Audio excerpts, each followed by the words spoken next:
So good morning and welcome to Real Estate Live, the second session of our week-long programme of events, all aimed at bringing together the real estate and the property industry to talk about collaboration, to talk about confidence, how as we come out of lockdown is the UK going to recover. We have a great panel this morning. We are this morning talking about a new balance. And we are hosted this morning by Real Estate Balance. So lots of conversations coming forward in the next hour. And to host our panel this morning, I'm delighted to invite Amjad Agil, who is from SEGRO, Partnership Development Manager. Over to you, Amjad, to take us through this morning. Thank you, Catherine. Good morning, everyone, and thank you for joining us today. My name is Amjad Agil, and I'm the Partnership Development Manager at SEGRO and a member of the Real Estate Balance Next Generation Committee. I'm so pleased to see so many of you joining us today through the power of Zoom. Hopefully it will all run smoothly, but if there are any issues, please do bear with us. Now, we're all familiar with the uneven gender profile of the real estate sector, and yet we all know that a more balanced workforce, especially in leadership roles, would strengthen us.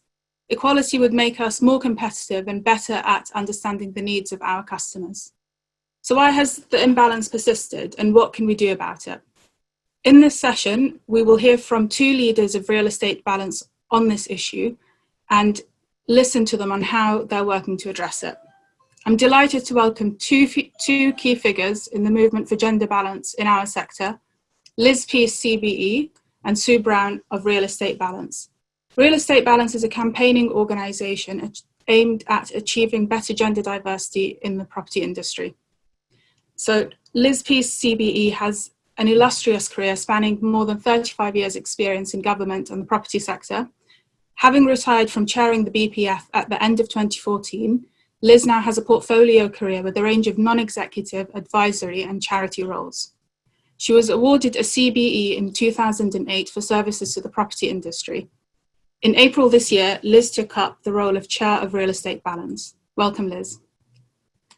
We're also joined by Sue Brown. Sue is the Managing Director of Real Estate Balance, and she leads the organisation's campaign to address the gender imbalance in property, working to secure a future in which women represent half the industry's senior leadership positions. Sue has 3 decades of business, property and economic development experience, including being the driving force behind the launch of MIPIM. Welcome both, it's wonderful to have you with us. Thanks very much. Right, thanks Amjad. So before we turn to our guests, I'd encourage everyone to submit questions to us throughout the sessions using the Q&A function at the bottom of your screen, and to tweet using the hashtag #RealEstateLive. If you want to just make a comment rather than ask a question, please use the chat function. So Liz and Sue, thank you for joining us today. Before we start on the serious topic at hand, tell me, how are you finding lockdown and what's the one thing you miss most about it? Oh gosh, well, it's been actually surprisingly pleasant, and I count myself as one of the lucky ones. We live out on the Hants-Surrey border. We've got a garden which is now looking better than it's ever looked, because I never normally have any time to devote to it in the spring and early summer. The weather's been absolutely glorious. I can link into all the organisations I work with by electronic means or not. I've got a slight ongoing problem with that, which I cannot crack, and even my son, who's normally my advisor on these matters, can't crack it for me. So I'm dying to get to the local Apple store to actually sort it out. What do I miss most? Well, it's got to be the real face-to-face chat. I mean, at the weekend, for the first time, we actually saw my son and his partner and my grandson suitably socially distanced in Richmond Park. Well, I'm afraid I wasn't socially distanced from the 2-year-old, because they don't understand social distance. But it was just so lovely to have real face-to-face contact with the part of the family again. And I think that's what I've missed most. But make no mistake, I know I'm one of the lucky ones. And what I keep saying to people is, think of those who, well, first of all, can't work easily from home, hugely difficult. Those who are not in spacious homes where they've got room to actually work, those who haven't had access to, good open space where they can actually exercise. So I think, the learning from all of that for those of us in the real estate sector is going to be quite significant. Absolutely. And Sue? Yeah, well, I mean, like Liz, I've probably quite enjoyed it as well. But like Liz, live in a big house with there's only two of us here, and my husband's working from home some of the time as well. So one of us works in one place, one works in the other. But I'm much shallower than Liz. The things that I've really missed is getting my hair done and getting my nails done. It shows you just how shallow I am. And Liz knows that because I have been going on about it for 10 weeks now or something like that. So it just shows you how shallow I am. Do your own. Which I apologise. Don't be silly, Liz. No, do you know what, Sue? Do not do your own. I know mercifully it's covered, but I did try and trim my own hair. It did not go well. So No, I did mine. I trimmed my fringe. You're better than me. Looking definitely lopsided. So scarf, I'd say. Great. Well, shall we turn to the topic at hand? So Liz, you recently became the chair of Real Estate Balance. Can you tell us what motivated you to take on the role? Well, I've actually been involved in Real Estate Balance from the very beginning. I mean, it was actually the idea of two lawyers, both then at Berry Leighton Paisner, and they got a group of us together, a group of sort of women in the property industry, and I was one of those, and absolutely supported wholeheartedly setting up Real Estate Balance.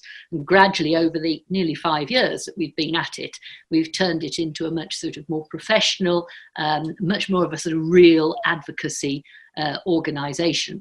Now, we've been lucky enough to have Viv King as our chair for the last 3 years, and she's done a fabulous job, but she's gone off to rescue the retail property industry at Revo, and really just couldn't do that and Real Estate Balance. So it was a question of one of our founder members stepping up to the plate, and actually, I was delighted to do so because I've always been passionate about this. Perhaps not until I joined the property industry had I done enough actively to promote gender balance. I came from a very male-oriented industry anyway. I did my bit there, but perhaps not enough. So I was really pleased to have the opportunity to lead our team at Real Estate Balance, both the board and Sue and her management team.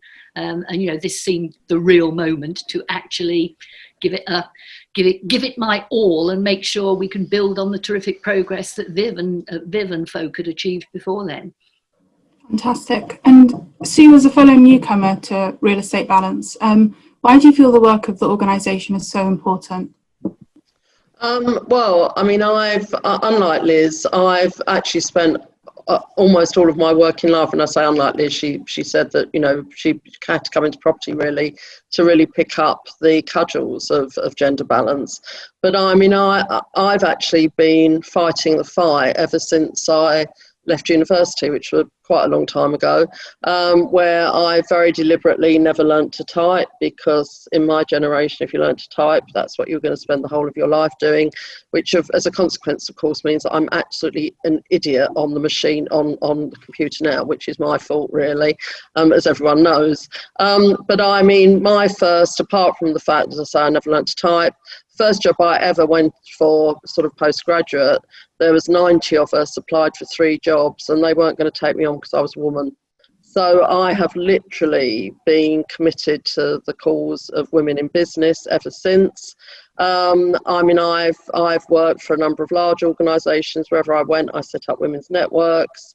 I was actually at the launch of Real Estate Balance. I hadn't been involved in Real Estate Balance before becoming managing director, because at much the same time as Liz and her colleagues were setting up Real Estate Balance, I was setting up something called Rewire with Sam McClary, who's now editor of EG. So I'm just completely committed to the cause, to be honest. I mean, I just think, and I've been doing that for a long time now. It's about women in business getting on, but obviously, we're obviously in the real estate industry. The real estate industry does have issues about women, but so do a lot of other industries. And I think one of the interesting things looking at real estate balance now is how we compare with other industries. We're doing a whole series of things, but that's something which I'm very interested in. How do we compare with other industries? But my commitment to women in business has been the whole of my working life. So if that gives you, the fact that I'm new to this, I've been doing it a long time. Yeah. No, I think it's a really interesting point you make about this problem not being unique to the property sector. It's and unfortunately it's much more widespread than that, and it's great to see that it's kind of coming to the fore of people's thinking, and it's much higher on the agenda than it used to be. And I think that's kind of testament to the work of organisations like Real Estate Balance, amongst others. So I was also a latecomer to the property sector, and it's only when I joined the property sector that I became much more interested in the question of gender balance, because in the public sector I think the split is more even. And so as I researched the topic, it's clear to all of us that more diverse teams, especially at leadership level, are more agile, they're more successful. So what do you think we can do to persuade chief executives and other leaders of the value of improving gender balance in their organisations? Well, I mean, you've actually put your finger on the most important. Chief executives and their senior team, want to be presented with facts rather than supposition. And the facts and the research, are all now pointing to the fact that a more diverse organisation, and indeed not just in gender, is a more successful and more resilient organisation. But I mean, one of the points I always make to the property sector is that the property sector serves the whole of society. There's nothing we do in society that doesn't somehow or other involve occupying some sort of real estate at some point. So if we're serving the whole of society, and if society is diverse, both in terms of gender and ethnicity and everything else, then surely you'll be a better provider of service to that society if you two are also diverse, because then you can actually understand your ultimate users a whole lot better. So our industry ought to sort of hold up a mirror to society and ought to be run, by people who reflect that society. This was sort of brought home to me. I was in the audience of a panel actually discussing retail property. This is a few years ago now. And the panel was all men. And I sort of, put up my hand and said, well, you're purporting to understand what the ultimate customer actually wants in your retail property. But more than half, and I think it is probably more than half, are women. Where are the women? And there was much shuffling and embarrassment and a bit of cheering from the audience, and they all muttered about how on the next level down they'd got lots of women and all that sort of thing. Excuseology. But I come back to the point, that they were actually ultimately serving at least a 50% female customer base, and there wasn't a female amongst them. I think that speaks volumes. So it's the business case. That's where you start off, because that's what these hard-nosed C-suite folk actually understand. But, and I don't want to go on about this too long, I think there is also a moral case. And quite a lot of the people we work with in the industry, chief executives, say, oh my goodness, I've got 1, 2, 3 daughters. I absolutely don't want my daughters to be disadvantaged in any way in what they want to do because of their gender.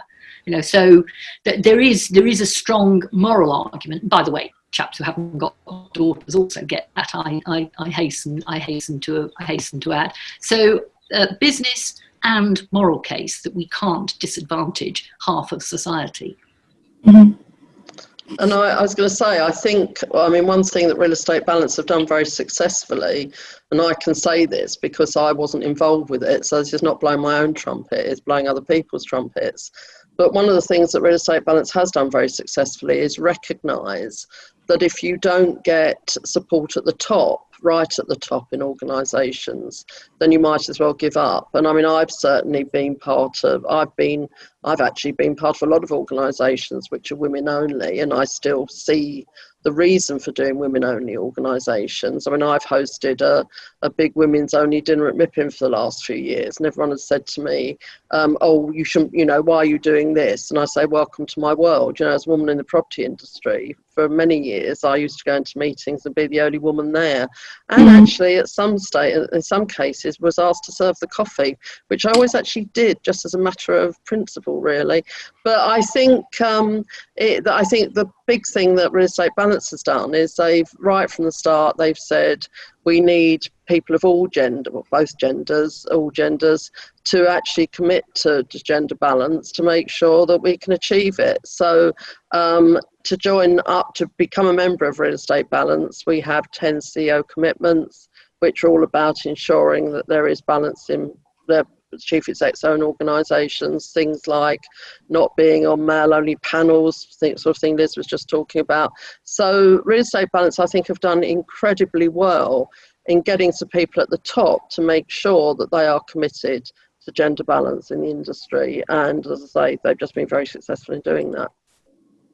Thank you. And so you touched on the fact that to this day you may often find yourself being the only woman, or, you know, one of two women in meetings or panel discussions.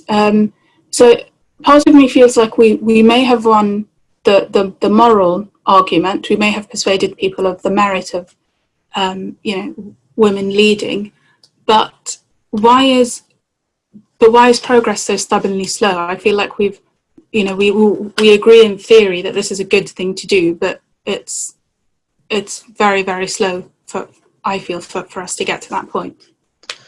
Yeah, I mean, you have the advantage on me, Amjad, because you're clearly a lot younger than me. And I suppose for your generation, you know, you do want things to happen more quickly. I think it's fair to say, I mean, if you imagine that, as I say, if you go back to when I first went to work and wasn't going to be taken on because I was a woman, you know, just how far we've come in what is a relatively short period of time.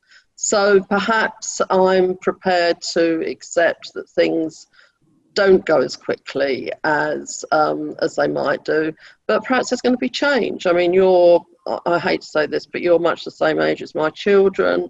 I think your generation, you know, the millennials, you're making more demands, I think, on society and business in terms of what your expectations are, and that's a good thing. So, I mean, things have been, I mean, certainly over the course of my career, have been fairly slow. I think they have speeded up quite a lot just recently. And as I say, I think your generation is changing things quite dramatically. I think, you know, the whole way in which you operate is very different from perhaps how my generation operated. I mean, I certainly hope so. I do think we're seeing change, and let's hope we're going to see a lot more of it. I think one thing we do have to bear in mind, if you want to start to see real big change at senior levels in an organisation, then it does take time to achieve. Now, I know, you know, people get promoted younger and younger, and that's a good thing. You want to bring young blood in as soon as the young blood is capable of actually performing at those higher levels. But even though we have aspirations to have boards, to have senior leadership teams, you know, 50-50, you can't just click your fingers and make it happen overnight. Yeah. Now, what we're seeing is a good level of more balanced entry into the profession. And I'm sure we'll get to talk a bit more about how you attract the right sort of people into the profession later on. But we are seeing a reasonably balanced entry. But those people have got to work their way through the system.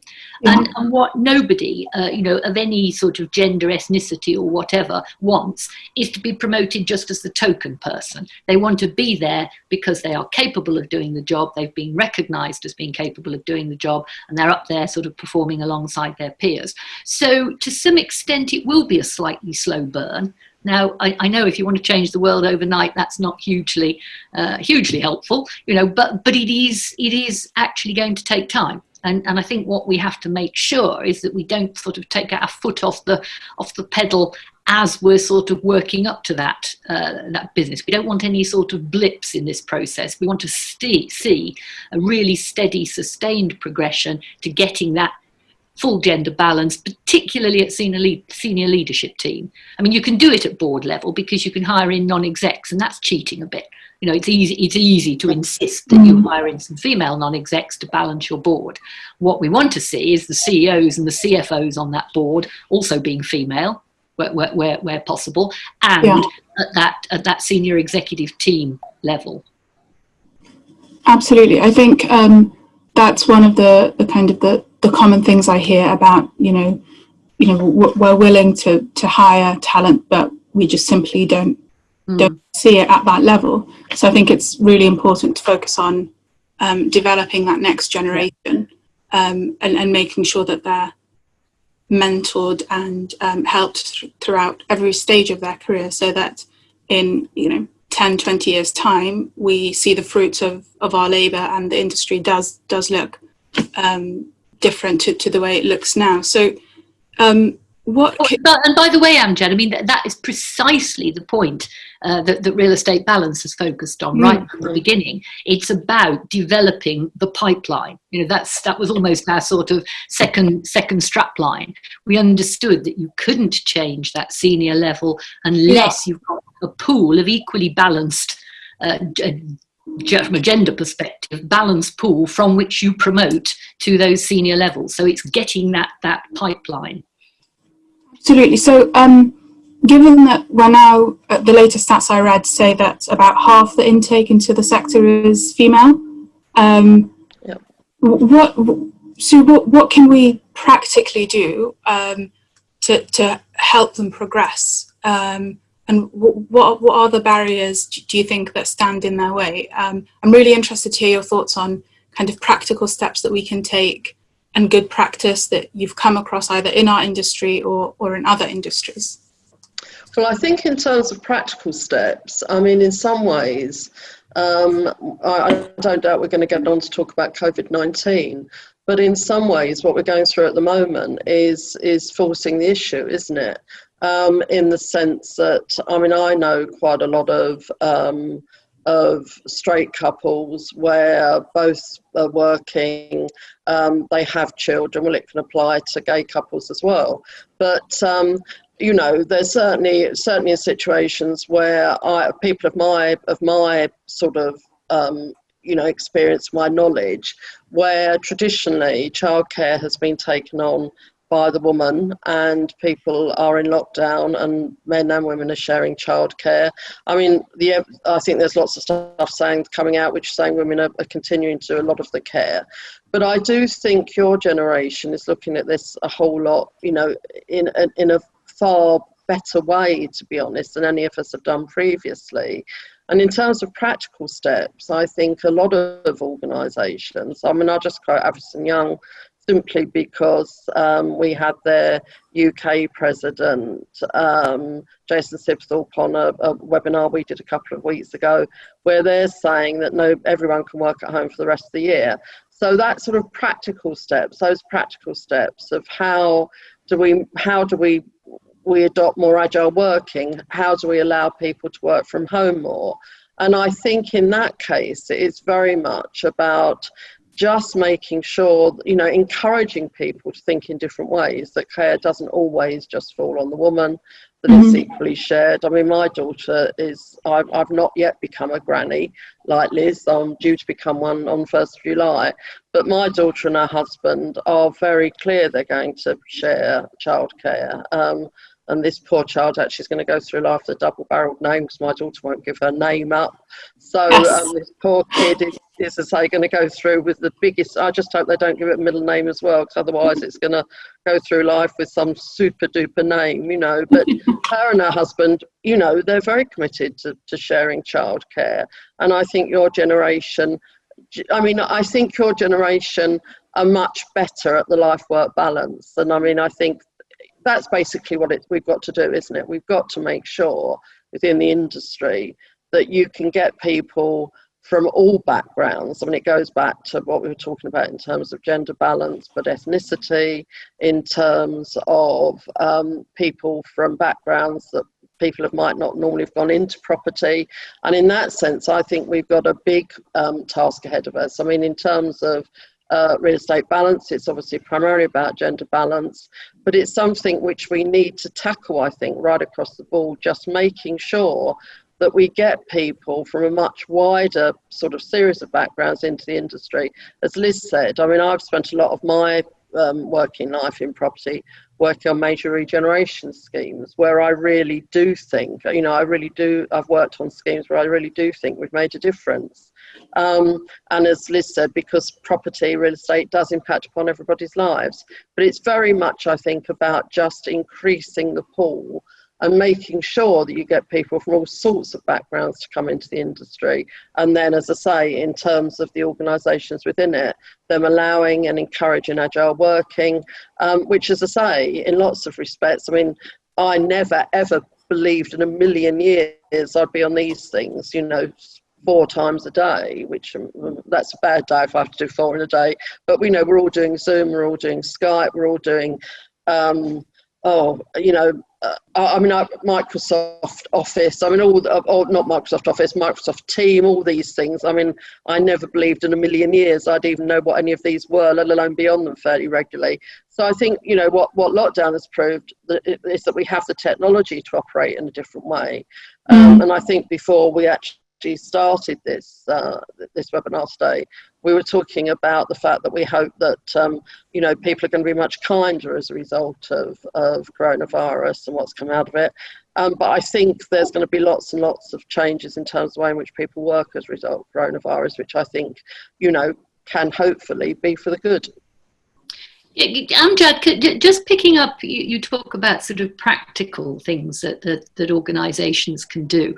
I mean, we've worked very hard in Real Estate Balance to get commitment at the top. You know, as Sue explained, our CEO 10 commitments, all our member companies, of which we have some 80, I think it is, you know, the CEOs have absolutely signed up to that. But I think one of the interesting challenges, and it's the same with any sort of change in an industry, is how you sort of push that down to lower levels. And the problem is, if you don't get the change throughout the organisation, things are going on in the organisation that then sort of militate against, you know, all these people who join with great aspirations, getting cheesed off and deciding to leave. And, you know, I think particularly I'm talking particularly in the case of women now, they get to that sort of mid-30s point. They've perhaps had 2 children as opposed to 1, and, you know, suddenly there's more to juggle, childcare becomes more expensive. So if there are things in that organisation around the sort of way, the culture of the organisation, at that sort of middle management level, that are making things really difficult, then I think that's when people will walk. And I think that's why, you know, the CEOs may be personally committed, but they've absolutely got to be sure they can look down through the organisation and make sure all the management levels below them are equally committed. And that is really, really difficult on anything, you know, and I can remember that being a challenge when we were trying to change the approach to leasing in the BPF back in the early noughties. You know, the CEOs were all committed to our new code of practice on leasing, but you still found a sort of hard-nosed sort of asset manager down at middle management level who was, you know, damned if he was going to, and it was generally a he, damned if he was going to change what he'd been doing for the last 30 years. So that's where the CEOs have to be vigilant, and that's where I think we have to try and put pressure, you know, over the next few years. And one of the things that I'm hoping we can do, supporting the women and other minorities at that middle management level to call out, you know, where things aren't working and look at how you can actually make that change. Absolutely.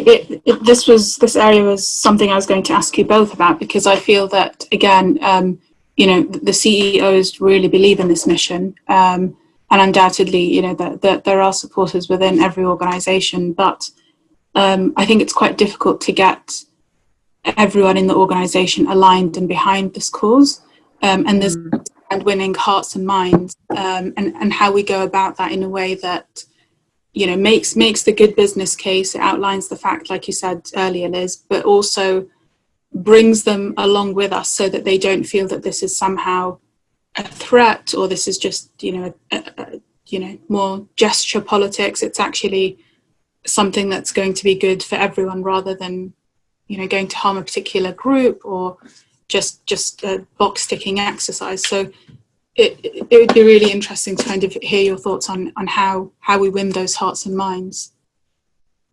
Well, I mean, I think, we've talked a lot about the way in which real estate balance set up, by making sure that we've got commitments at CEO level. We've obviously fairly recent, which you'll remember, which, I mean, I think has been absolutely excellent. I mean, you were coming into being as a committee much the same time as I joined Real Estate Balance, and you're doing some incredible work. I think we're very aware that we need now to make sure that we're tackling things with middle management, and certainly one of our committees, our development management committee, is looking now at how do we middle management, how to make sure that they're actually buying into this as well, because as you said, Amjad, there are people are going to be thinking that life can get quite hard when you're there. Often that's the you're both working and you're bringing up children. I mean, strangely, apart from the fact that, as I say, in terms of development management committee, we're looking at initiatives that we can be run, that we can be doing to make sure that we've got to those people who are in the middle, as it were. I mean, I just think, quite ridiculously, and perhaps it's because my background is very much in comp, just the fact that we're discussing it, the fact that we're having these conversations is very important. We do need, I think, as a society, to, when people dinners, welcome to, that's what I've been doing for 30, 40 years. We've just got to, all the time, I think, people have got to be made aware of just some of the issues that any particular group face, whether it's women or it's people of colour, or just some of the issues about what it takes or doesn't take to get on in the industry. And as I say, in that sense, I think it's a much wider issue. I mean, I think historically, why do people want their kids to become doctors or lawyers or accountants and not become surveyors? And I think, there's something else that we've got to do as an industry. It's a conversation I have constantly with Sam McClary at EG about just making sure that people understand. It goes back to Liz's first point, that real estate is something that impacts upon everybody's lives.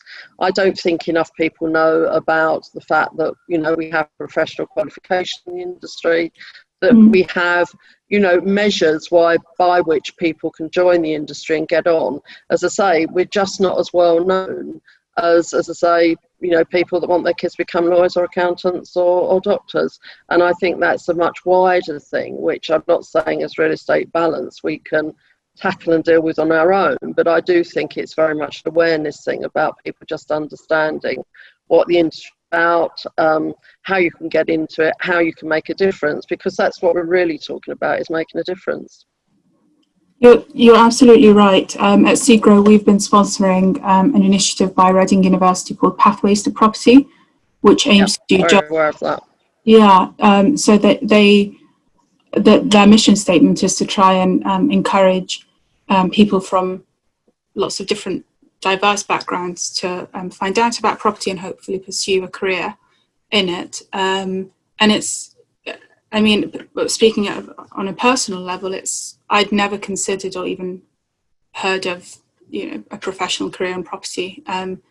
So I think there's a piece that we need to think about as an industry, about a piece on just raising that awareness from a very young age, not just with the students, but also with their parents. And I think that's what initiatives like Pathways to Property do. And I feel like that complements the work of Real Estate Balance nicely when those students do graduate and join the workplace.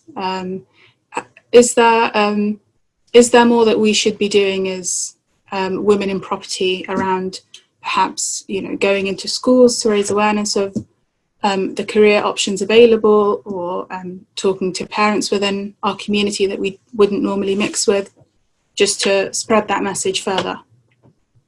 I mean, Amjad, I wouldn't disagree with any of that, and yes, we should. And we specifically haven't done that at Real Estate Balance, simply because we can't do everything. You know, we're a relatively small organisation. In fact, we're a very small organisation. Sue and her small executive team, you know, achieve miracles with the resources we've got. We're also very conscious that, you know, things like pathways to property and the major surveying firms were also involved in another initiative called Changing the Face of Property.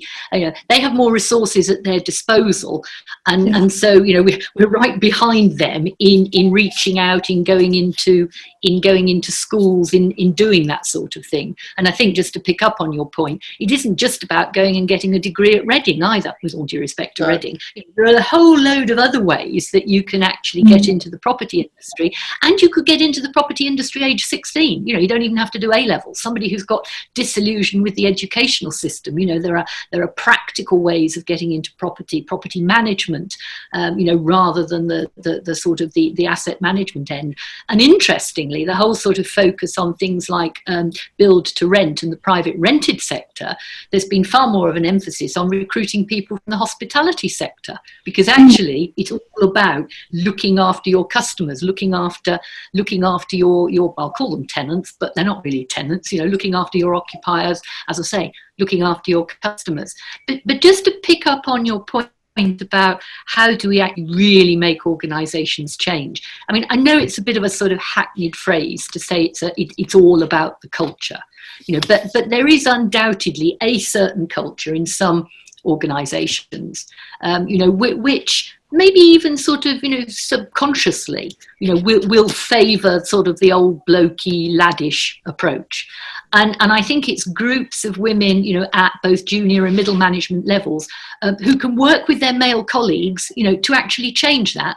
Because maybe the blokes would like it to change as well. You know, it's just something that's always been done in a certain way. And that's a very difficult thing to get to, because, you know, we sort of love tradition. But you can change it. And I think, as Sue said, you know, working with the Next Generation Committee, working with our middle management members, you know, looking at how they can be the fifth column in organisations. They can be the people saying, well, hey, let's do this differently. You know, we don't all need to disappear to the pub in order to celebrate this. We're going to, you know, try something different. We don't need to have a particular sort of client event that sounds very sort of male. We can make it a more sort of gender diverse based client event. And I think we want to sort of give some real oomph to that junior and middle management level to help the CEOs and the directors in their organisations make that cultural change that'll see us all becoming a more diverse industry, but, as Sue said, also I think a kinder, different type of industry. Yeah, absolutely. And I think it's really interesting that you say that, and it sort of links back to something Sue said around you know, that the fact that we've all been forced to work in this very different way. And actually, if you'd asked us back in January, you know, how well would you think this would work? And, you know, would we adapt to it? And can business carry on as normal, largely like this? Most people would have had, you know, quite a few doubts. But actually, when, you know, all you need is for a situation to force you to behave in a different way, or for someone to suggest something completely different. And once people try it, you can actually really win hearts and minds that way, because it's only by trying something different that you see whether it can work, and more often than not, you know, these things do. So I think, you know, that's something that we should all push much more in our organisations. As you say, we've been forced to do it, you know. I mean, I speaking personally, I mean, I know before lockdown, and I would sort of go out of my way to try and make sure I was in a meeting rather than having to dial in, just in case the technology went wrong. Of course, we've now shown that we can do it, and I think that, don't laugh, Liz, it's true. But I think that's, you know, I think that's the big thing. We've shown that we can do it. I think the other thing is, I think we've got to give a shout out to your organisation, Amjad, in terms of, I know I've been at launches that you've done, in terms of reaching a much wider base of people who you can bring into the industry. I remember being at some event, I think it was last year, and I can't remember the name of the initiative now that you're running, but very much about getting kids from all sorts of backgrounds into the industry. And I think, CBRE started this process in terms of apprentices rather than so that you could go into the industry at 16. And I think they've had their first they've actually paid taken their apprentices in. They've then developed them, and they've all done their MRICS now. And Kieran Bird at CBRE was responsible for putting that together. But I think you've got to call out some of the big property firms that have done that and how well they've done in doing it, because it shows that it can be done. It's not different in that sense to what we're talking about in relation to having to use technology. When the property firms show that it can be done, that's all a good thing, because it just shows it can be done. It's saying the same way as this has shown that we can use the technology in a way we didn't expect to. And I think there are some really good companies, who've been working, and it's difficult, one probably shouldn't pull out too many names, but there are companies who are really working hard at this diversity.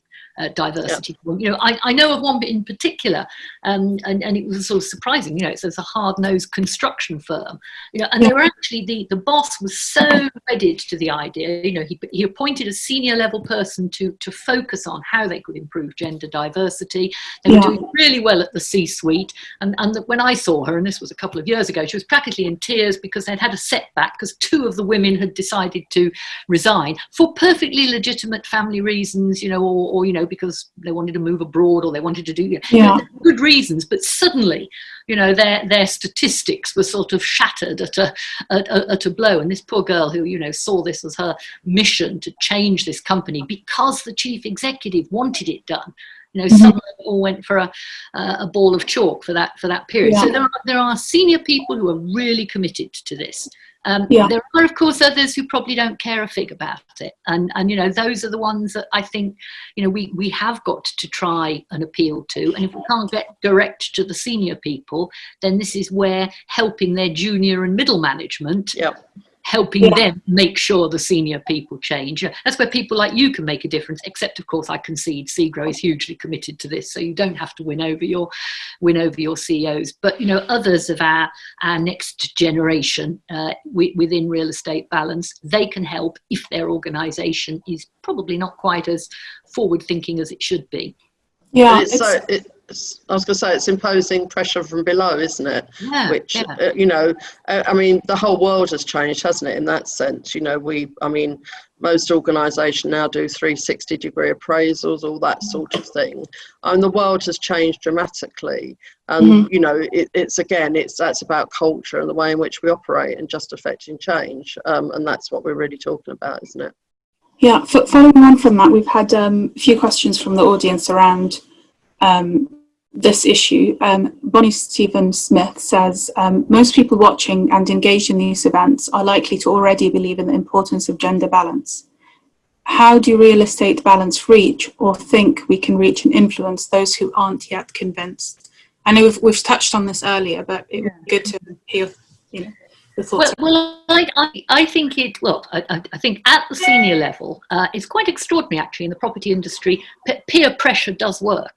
There's no doubt about it that, certain CEOs want to be seen with other CEOs and want to be seen to be, in the society of people who are getting a good press and clearly, and by the way, whose companies are performing exceedingly well. So I think there's a good element of sort of peer pressure that will bring other people in. I agree with that. But I also come back to my point about where you can't get the senior folk to change, then this is where we've really got to mobilise your generation, Amjad. You and the Next Gen Committee, have really got to be reaching out to bring a whole lot of other next generation people, into the cause, or I think they all believe in it, but into actually being prepared to do something about it. and to get together, to form their own little networks within companies to actually push for change if they've got people for, higher up the organisation who are resisting it. And we give them all the tools. There's, an amazing amount of material on our website, in our toolkit, surveys, studies, stuff from McKinsey showing, as I said right at the beginning, that there is a good business case to do this. And if a CEO isn't prepared to read a good business case to do something, well, you begin to wonder why they're a CFO, don't you? Yeah, indeed. Yeah. Great, thank you. There's, again, a few questions that we've partially answered, but I'm going to put them to you again. So Sue, this might be one for you. I think you've given us a couple of examples already, but Annabelle Freeman asks, are there any property firms leading the way successfully on achieving gender balance? Or are many all chat and no action when it comes to getting the split, especially at senior leadership level, right? So she appreciates both your comments, but what can we learn from those firms? Well, I mean, I think, Liz says, I mean, I shouldn't call anyone else out. I mean, you come from SEGRO, so it's quite appropriate to talk about SEGRO and talk about CBRE. So I don't think I should sort of name any more people. But, I mean, clearly it can, I think the point about that, it can be done. And I mean, this question, I've got it in front of me now, saying all chat and no action. I mean, I think the thing about real estate balance, and because of the CEO commitments, I think, I mean, we only allow people in if they actually sign up to it. So I'm not saying that you get it 99.9, you don't get it 100% right all the time. But I do think, again, it's very much about awareness. It's very much about people realising some of the issues we're talking about. And I mean, that applies, I think, across, what we're talking about, middle management as well. Quite genuinely, I think the more we speak about this, the better. I really do. I think people just have to understand that, people, I think you can affect change by talking about things and by campaigning on things.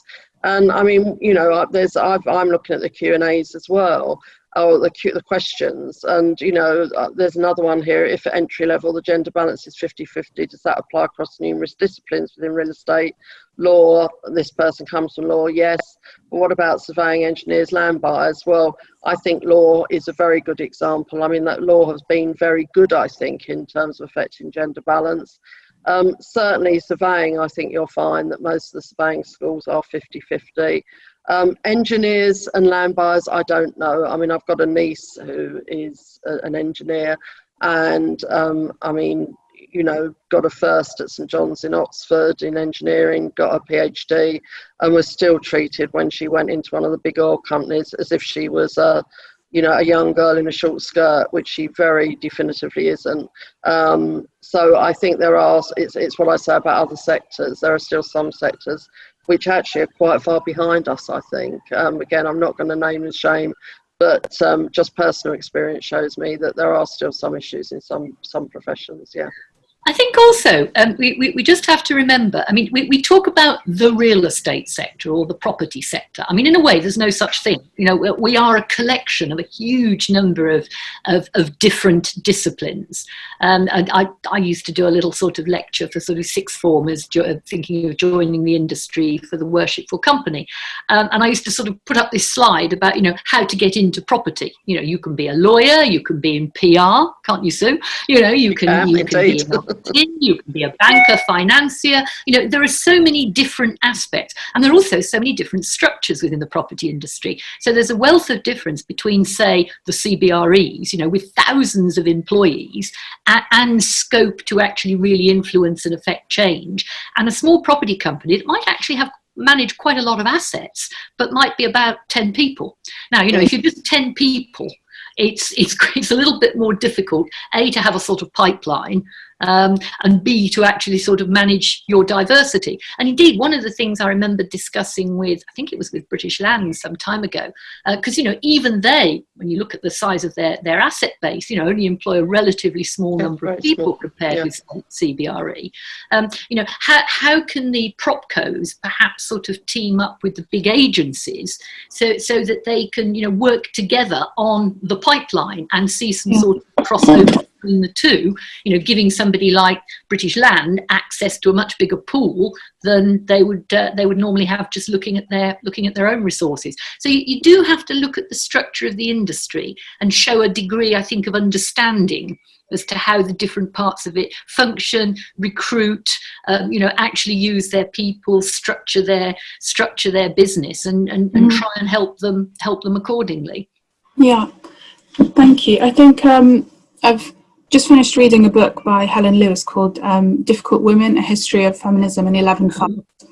And I recommend it. It was a really fascinating look at how women's rights have progressed through the ages. And what struck me is that for nearly everything from, the right to vote to equal pay to reproductive rights, we didn't get there by playing nicely, if I can put it like that. So I'm going to be a devil's advocate here and ask you, is it time for more radical action because progress is too slow? Should we be looking at things like quotas? Should we be looking at, blind recruitment, affirmative action? I'm just interested to hear your thoughts, because these are things that I hear, especially from people who are younger in the industry. At what point do we need to do something bigger than what we've been doing? Well, I think I draw the line at sort of chaining myself to railings and that sort of thing. So I don't necessarily believe in that sort of positive action. I've debated this issue of sort of tougher things like quotas with a number of people, and I remember having the discussion with a female MP who was all in favour of all female shortlists. And I was arguing against it, and she said, well, I wouldn't be here if my constituency hadn't chosen to have an all-female shortlist. The trouble is, I think quotas can actually then drive the wrong sort of behaviours.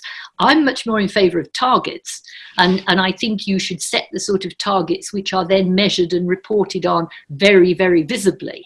And I think what we're starting to see in the property sector, especially from the investment community, is that the investors are starting to look very seriously at how companies are performing in terms of both the whole ESG agenda. To be honest, it's not just diversity, it's sustainability, it's community engagement, because the big investors, and particularly the pension funds, do not want to be seen to be putting their money into organisations that, frankly, are just not behaving well by the standards that civilised people would adopt. So I think let's start again. I think targets against which you have very visible reporting, are a very good thing, which is why I think the gender pay gap, crude though it is, nevertheless was a pretty good start. And of course, the government is now looking at an ethnicity pay gap reporting process as well. And I think that's that's been quite a telling one. Companies complained about it at first, but they've stopped complaining now, and are actually looking at how they can actually make sure their gender pay gap looks rather more respectable. It preferably isn't there, of course. Yeah, I mean, I have to say, this is not official real estate balance policy. I have to say that from the start. At a personal level, I've always been in favour of what I used to call positive discrimination, but my daughter now tells me it's called affirmative action. So I have to get the vocabulary right. But, I've always been in favour of that. But I have to say that's very much me as Sue Brown, and not me as Sue Brown as Managing Director of Real Estate Balance. That's not Real Estate Balance policy. I've just always at a personal level believed in that. But I mean, having said that, I do agree with Liz. I think, the interesting point you made, Liz, is that companies don't want to be seen to be associated with companies, or investors don't want to be seen to be associated with companies that don't have gender balance and other balances right. Perhaps they don't want to be associated with failure. And that's, I think, the very important thing. I mean, I know, there's been some, obviously, in a way, news has been creating itself, hasn't it, while we've been in lockdown. But there's that very good piece that appeared a few weeks ago, which said that the countries where women were prime ministers, like New Zealand and Germany, and there's other particular countries, I can remember those in particular, where women leaders, they'd actually dealt with COVID-19 better. So yeah, I mean, I do believe, as I say, at a personal level, I do believe in affirmative action. Yes, I mean, I equally agree with Liz that we've actually got to tackle it in lots of other ways as well. And I remember I did have a very I've had this interesting argument with a couple of people, and just in terms of the sort of positive discrimination or affirmative action, I said, well, if you were recruiting, if you had a board and you wanted to achieve good gender balance on the board, and you're recruiting for a position, and you end up with two candidates who are equal in terms of the capabilities they bring, very difficult, both an absolute perfect fit, but one of them is a man and one of them is a woman, and you need another woman to, redress the balance on your board. I think that is perfectly legitimate to say, I will choose that person because they're female, because I want that balanced board. But having determined first that they are both equally qualified to do it. Where I think women, and certainly I would draw back, it would be saying, well, actually, the woman's not so good, but we'll have her because we want a woman. I mean, they're not there because of their capabilities. Yeah, I mean, clearly you don't take people on to do a job who are not capable of doing it. But certainly, I'd probably go a bit further than you. If the chap is 53% good and the woman's 47% good, I'd probably appoint the woman, because I think, and I mean, you could throw figures around. That becomes quite subjective, so I'd probably agree with you there. Well, it's an interesting debate that I don't think we're going to get. I don't think we're going to deal with that in the next sort of few 5 minutes. No. I did want to just really quickly ask you, because it would be remiss of us not to talk about this. If you could just briefly tell us how you think COVID-19 is going to affect the prospects for women progression and diversity in the sector more widely. Is it going to be kind of relegated down organisations' priority list? If we can have a really quick answer from both of you on what you see the future post-COVID looking like, that'd be great. Well, I'll give you a very quick answer. So in my role as chairman of Real Estate Balance, Sue is always sort of reminding me that there are one or two members who may not have paid their subscription. Would I mind chivying them along if they're companies I know? And I've had cause to write to 3 CEOs recently. And I've said, I hope you're not going to be sort of, dropping out in terms of your enthusiasm for real estate balance in the current crisis. And each one of them has come back to me and said, absolutely not. Really sorry we haven't paid. I'll kick the CFO into doing it. So that's my totally unrepresentative poll of 3 organisations. But I think to be serious about this, I mean, A, I absolutely hope not. And B, I think, maybe we learned from the global financial crisis that dropping something that's actually really important, it just means it's going to come back in spades in due course. And I'm thinking of sustainability. I think we dropped the ball on sustainability in the aftermath of the global financial crisis. And I suspect we're all regretting that now. And we're picking it up with great enthusiasm. So I hope, using that as some learning, we see that this is not something we as any industry, but we as a real estate sector, not something we can afford to drop. Yeah, I mean, I was going to make exactly the same comparison in relation to the economic downturn. I was going to use the same example of sustainability. I mean, definitely in the run-up to the economic downturn of 2007, 2008, lots of people were taking sustainability very seriously. And it was literally just dropped. And now, as Liz says, it's been picked up again.